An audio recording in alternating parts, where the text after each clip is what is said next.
ಕ್ಷೇತ್ರದ ಶಾಸಕರು ಹಾಗೂ ಅವರ ಕಾರ್ಯಕರ್ತರು ಭ್ರಷ್ಟಾಚಾರಿಗಳು ಎಂದು ಹುಮಾಯೂನ್ ಮಾಗಡಿ ಹೇಳಿರುವುದು ಖಂಡನೀಯ.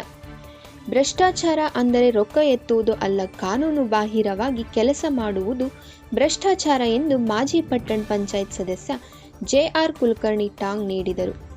ಹುಮಾಯೂನ್ ಮಾಗಡಿ ಅವರು ಅದು ಭಾಳ ದೊಡ್ಡ ಭಾಷಣ ಮಾಡಿದರು. ಭ್ರಷ್ಟಾಚಾರಿಗಳು ಶಾಸಕರು, ಅವರ ಕಾರ್ಯಕರ್ತರು ಭ್ರಷ್ಟಾಚಾರ ಅಂದ್ರೆ ರೊಕ್ಕ ಎತ್ತೋರ ಭ್ರಷ್ಟಾಚಾರ ತಿಳ್ಕೊಂಡು ನಾವು ಗೊತ್ತೇ. ಭ್ರಷ್ಟಾಚಾರ ಕಾನೂನು ಬಾಹಿರವಾಗಿ ಕೆಲಸ ಮಾಡುವುದು ಭ್ರಷ್ಟಾಚಾರ.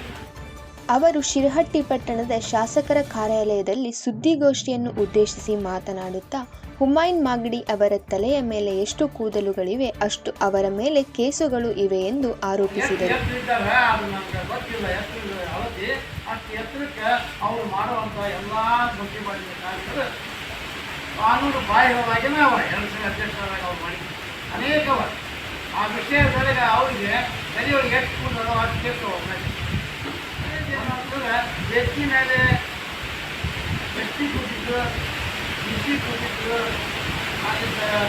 ತಹಸೀಲ್ದಾರ್ ಕೂತಿದ್ರು, ಮಾನ್ಯ ಶಾಸಕರು ಕೂತಿದ್ರು, ಆಗಿಂದ ಕಾನೂನು ಶಾಸಕರಾದ ಉಸ್ತುವಾರಿ ಸಚಿವರಾದ ಎಸ್.ಕೆ. ಪಾಟೀಲ್ ಅವರು ಕೂತಿದ್ರು.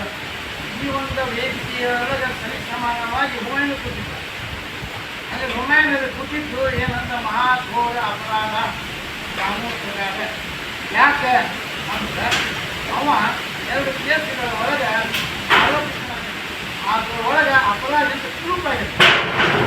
ಒಂದು ಹೇಳ್ತೀನಿ, JMFC ಕೋರ್ಟ್ ಲಕ್ಷಿಸಿಲ್ಲ, ಅದ್ರದ್ದು ನಂಬರ್ 09. ಇಲ್ಲಿ ಅವನಿಗೆ 6 ತಿಂಗಳ ಶಿಕ್ಷೆ, 1,000 ರೂಪಾಯಿ ದಂಡ ಆಗಿದೆ. ಆಗಿಂದ ಹೊರಳಿ ಅಟ್ರಾಸಿಟಿ ಕೇಸ್ ಅಂತ ಹಾಕಿದ್ರು. ರಮಾಣಿ ಅಂತ ಹೇಳಿ ಮಹೇಶ್ ರಮಾಣಿ ಅನ್ನೋದು ಹಾಕಿದ್ರು. ಅಟ್ರಾಸಿಟಿ ಕೇಸ್ನೊಳಗೂ ಅವಾಗೇನಾಗಿದೆ ಅಂದ್ರೆ ಅದ್ರ ನಂಬರ್ ಎಷ್ಟು ಅಂತಂದ್ರೆ SC/ST 13/2019. ಅದ್ರೊಳಗೆ ಅವ ಬೇಲ್ ತೊಗೊಂಬಂದಾನ. ಆ ಬೇಲನ್ನು ನಮ್ಮ ಶಿರಹಟ್ಟಿ ಪೊಲೀಸ್ ಠಾಣೆಯಲ್ಲಿ ಪ್ರೊಡ್ಯೂಸ್ ಮಾಡಿದ ನಂತರ ಅವನ್ನ ಬಿಡ್ತಾರೆ, ಇಲ್ಲಾಂದ್ರೆ ಅವ್ರು ಅರೆಸ್ಟ್ ಮಾಡ್ತಾರೆ. ಅಂದರೆ ಇಲ್ಲಿ ಬೇಲೇನೋ ತಂದು ಕೊಟ್ಟಾಗ ಅವರ ಆರೋಪಿತರಿದ್ದಾರೆ ಅಥವಾ ಆರೋಪಿಗಳಿದ್ದಾರೆ ಇನ್ನೂ ಆಗಿರೋಲ್ಲ, ಕೇಸ್ ಆಗಿರೋದು ಹೆಂಗೆ ಅನ್ನೋದನ್ನು ವಿಚಾರಣೆ ಮಾಡೋದು ಅಥವಾ ಅದರ ಒಂದು ಸುದ್ದಿ ಅಲ್ಲಿ ಪೊಲೀಸ್ ಸ್ಟೇಷನೊಳಗೆ ಲಿಖಿತವಾಗಿರ್ತದೆ. ಯಾರು ಹೇಳೋದು ಬೇಕಾಗಿಲ್ಲ. ಒಬ್ಬ ಅಪರಾಧಿಯನ್ನು ಇಷ್ಟು ದೊಡ್ಡ ಸ್ಥಾನದಲ್ಲಿದ್ದಂಥ ಅಧಿಕಾರಿಗಳು ಸರ್ಕಾರಿ ಒಂದು ಕಾರ್ಯಕ್ರಮದೊಳಗೆ ಅವನ ಕೂಡಿಸ್ಕೊಂಡಿದ್ದು ಘೋರ ಅಪರಾಧ. ಸ್ಟೇಜ್ನಲ್ಲಿ ಬರ್ತಕ್ಕಂಥಲ್ಲವ, ಇದು ಸರಿ ಸಮಾನ ಕೂಡಬಾರ್ದು, ಕಾನೂನು ಹೇಳ್ತದೆ. ಮತ್ತು ಕಾನೂನು ಮೀರಿ ಇವರೆಲ್ಲರೂ ಅವ್ನಿಗೆ ನ್ಯಾಯ ಹತ್ತಿ ಕೊಟ್ಟಾರಂತಂದ್ರೆ ಅವ್ನು ಹೆದರ್ತಾರೆ ಅಂತ ಹೇಳ್ತಾರೆ. ಅದಕ್ಕೆ ಅವ್ನು ಹೆದರಿ ಅವ್ನ ನ್ಯಾಯ ಈಗೇನು ಮಾಡ್ಯಾರ. ಮತ್ತು ಎಲ್ಲ ಅಧಿಕಾರಿಗಳು ತಮ್ಮ ಬಾಜು ಕೂಡಿಸ್ಕೊಂಡಿದ್ದಾರೆ. ತಮ್ಗೆ ಗೊತ್ತಿದ್ದು ಒಂದು ಅಪರಾಧವನ್ನು ಮಾಡಿದ್ರೆ ಮತ್ತು ಕೋರ್ಟಿನ ಮಾಡಿದಂಥ ಇದನ್ನ ಆದೇಶವನ್ನು ಧಿಕ್ಕರಿಸ್ಯಾರ ಅಂದಂಗೆ ಆಗ್ತದೆ. ಯಾಕಂದ್ರೆ ಕೋರ್ಟ್ ಆಗ್ತದೆ. ಅವ್ರನ್ನ ಯಾಕೆ ಸಸ್ಪೆಂಡಿಗೆ ಶಾಸಕರು ಬದಿಬಾರ್ದು, ಅವ್ರು ಸಸ್ಪೆಂಡ್ ಮಾಡೋಂತೇಳಿ ಅವ್ರು ಯಾರು ಇದ್ದು ಅಧಿಕಾರಿ ಅವ್ರು ಸಸ್ಪೆಂಡ್ ಮಾಡ್ತಾರೆ. ಆಗಿಂದ ಏನು ಮಾಡ್ತಾರೆ, ಇನ್ನು ಮ್ಯಾಗೆಲ್ಲ ಎಚ್ಚೆತ್ತಿಕೊಂಡು ಯಾವುದಾದ್ರೂ ಸರ್ಕಾರಿ ಕಾರ್ಯಕ್ರಮಗಳು ಇದ್ದಾಗ ಹುಮಾಯೂನ್ ಮಾಗಡಿ ಅವ್ರನ್ನ ಸ್ಟೇಟ್ ಮೇಲೆ ಕೂರಿಸಬಾರ್ದು, ಕಾನೂನು ಬಾಹಿರ. ನಮ್ಮ ಪಕ್ಷದ ಏನಾದರೂ ಕಾರ್ಯಕ್ರಮ ಇದ್ದರೆ ಈ ಬೇಕಾದಲ್ಲಿ ಕೂಡಿಸೋದು, ಅದು ನಮ್ಗೆ ಸಂಬಂಧ ಇಲ್ಲ. ಈ ವೇಳೆ ಬಿಜೆಪಿ ಜಿಲ್ಲಾ ಪ್ರಧಾನ ಕಾರ್ಯದರ್ಶಿ ಪಕ್ಕೀರೇಶ್ ರಟ್ಟಿಹಳ್ಳಿ ಮಾತನಾಡುತ್ತಾ, ಇತ್ತೀಚೆಗೆ 100 ಬೆಡ್ಡಿನ ಆಸ್ಪತ್ರೆ ಶಂಕುಸ್ಥಾಪನೆ ಕಾರ್ಯಕ್ರಮದ ಸಮಯದಲ್ಲಿ ಕೇಸರಿ ಶಾಲು ಹಾಕಿಕೊಂಡಿರುವ ಬಗ್ಗೆ ಕಾಂಗ್ರೆಸ್ ನಾಯಕರು ಹೇಳಿದ್ದಾರೆ. ಕೇಸರಿ ಶಾಲು ಇವರಿಗ್ಯಾಕೆ, ಹೊಟ್ಟೆ ಊರಿ ಯಾಕೆ ಹೇಳಿದರು. ಅವೇದನಾಕಾರಿ ಮಾತುಗಳನ್ನಾಡಿದ್ದಕ್ಕೆ ನಾವು ಅದನ್ನು ಖಂಡಿಸಲಿಕ್ಕೆ ಇವತ್ತು ಪತ್ರಿಕಾಗೋಷ್ಠಿಯನ್ನು ಮಾಡಿದ್ದೇವೆ. ಅವತ್ತಿನ ದಿನ 19ನೇ ತಾರೀಕು 100 ಬೆಡ್ಡಿನ ಆಸ್ಪತ್ರೆಯನ್ನ ಶಂಕುಸ್ಥಾಪನೆ ಮಾಡಬೇಕು ಅಂತೇಳಿ ಮಾನ್ಯ ಶಾಸಕರು ಮತ್ತು ಸರ್ಕಾರದ ಇಲಾಖಾ ಅಧಿಕಾರಿಗಳು ಯೋಜನೆಯನ್ನು ಮಾಡಿಕೊಂಡು ಅವತ್ತು ಮಾನ್ಯ ಶಾಸಕರು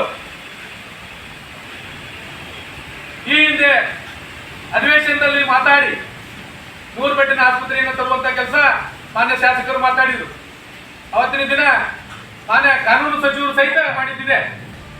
ಚಂದ್ರವರು ನಾವೇನಾದರೂ ಈ ಒಂದು ಗ್ರಾಂಟ್ ಅನ್ನು ಕೊಡಲಿಲ್ಲ ಅಂದ್ರೆ ನಮಗೆ ಅಧಿವೇಶನದಲ್ಲಿ ಚಾಟಿ ಬೀಳ್ತಿದ್ರು ಅಂತೇಳಿ ಮಾನ್ಯ ಸಚಿವರು ಸಹಿತ ಅವತ್ತು ಉಲ್ಲೇಖ ಮಾಡಿದ್ದು ಸಹಿತ ಎಲ್ಲ ಸಮಿತಿಯರು ಗೊತ್ತಿದೆ. ಆ ಒಂದು ಸಂದರ್ಭದಲ್ಲಿ ವಿಶೇಷವಾಗಿ ನಾವು ಕಾರ್ಯಕರ್ತರು ಮತ್ತು ಅಲ್ಲಿರುವಂತಹ ಸಾರ್ವಜನಿಕರು ಕೇಸರಿ ಶಾಲನ್ನ ಹಾಕೊಂಡು ಹೋಗಿದ್ವಿ. ಕೇಸರಿ ಶಾಲು ಇದು ಒಂದು ಸಮಾನತೆಯ ಸಂಕೇತ, ಸಾಮರಸ್ಯದ ಸಂಕೇತ, ವರ್ಣ ರಂಜಿತ ಸಂಕೇತ. ಅದನ್ನ ನಾವು ಎಲ್ಲರೂ ಸಹಿತ ಕಾರ್ಯಕರ್ತರೆಲ್ಲರೂ ಸಹಿತ ಬಹಳ ದಿನದ ಬೇಡಿಕೆ 100 ಬೆಡ್ಡಿನ ಆಸ್ಪತ್ರೆ ಶಂಕುಸ್ಥಾಪನೆ ಆಗಾಕುಂತೈತೆ ಅಂತೇಳಿ ಖುಷಿಯಿಂದ ನಾವೆಲ್ಲರೂ ಖುಷಿಯಾಗಿ ನಾವು ಕೇಸರಿ ಶಾಲನ್ನು ಹಾಕೊಂಡಿದ್ದೀವಿ. ಇವ್ರಿಗೇನು ಉರಿಯಪ್ಪ, ಕೇಸರಿ ಶಾಲೆ ನೋಡಿದ್ರೆ ಇವ್ರಿಗೆ ಯಾಕೆ ಹೊಟ್ಟಿ ಉರಿ, ಇವ್ರು ಯಾಕೆ ಕುತ್ಕೊಂತಾರ? ಬಿಜೆಪಿ ನಗರ ಘಟಕದ ಅಧ್ಯಕ್ಷ ನಾಗರಾಜ್ ಲಕ್ಕುಂಡಿ ಮಾತನಾಡುತ್ತಾ, ನರೇಂದ್ರ ಮೋದಿಜಿಯವರನ್ನು ವಿಶ್ವವೇ ಹಾಡಿ ಹೊಗಳುತ್ತಿದೆ. ಭ್ರಷ್ಟರಹಿತ ಅಧಿಕಾರ ಕೊಟ್ಟ ಪಕ್ಷ ಯಾವುದಾದರೂ ಇದ್ದರೆ ಅದು ಭಾರತೀಯ ಜನತಾ ಪಕ್ಷ ಎಂದರು. ಇವತ್ತು 4ನೇ ಸ್ಥಾನಕ್ಕೈತಿ. ವಿಶ್ವ ಕಂಡಂಥ ನಾಯಕ ನಮ್ಮ ನರೇಂದ್ರ ಮೋದಿಜಿಯವರ ನೇತೃತ್ವದಾಗ ಇಡೀ ವಿಶ್ವನವರು ಹಾಡಿ ಹೊಗಳಾಕತೈತಿ. ಭ್ರಷ್ಟರಹಿತ ಅಧಿಕಾರವನ್ನು ಕೊಟ್ಟು ನಮ್ಮಿವತ್ತು ನಾವು ಕಾರ್ಯಕರ್ತರು ಹೆಂಗೆ ಇರ್ಬೇಕನ್ನೋದನ್ನು ಹೇಳ್ಕೊಟ್ಟಂಥ ಪಕ್ಷ ದೇಶದಲ್ಲಿ ಭಾರತೀಯ ಜನತಾ ಪಕ್ಷ. ಮತ್ತು ಇದು ಕೇಸರಿಯ ಒಂದು ಶಾಲಿನ ಬಗ್ಗೆ ಹೇಳ್ತಾರೆ ಅಂತೇಳಂದ್ರೆ, ನಾವು ಹಲವಾರು ವರ್ಷಗಳಿಂದ ನಾವು ಏನು ನಮ್ಗೆ ಸ್ವಾತಂತ್ರ್ಯ ದೊರಕೈತಿ ಅವಾಗಿದ್ದು ಸಹಿತ ನಾವು ಈ ಸಿರೇಟ್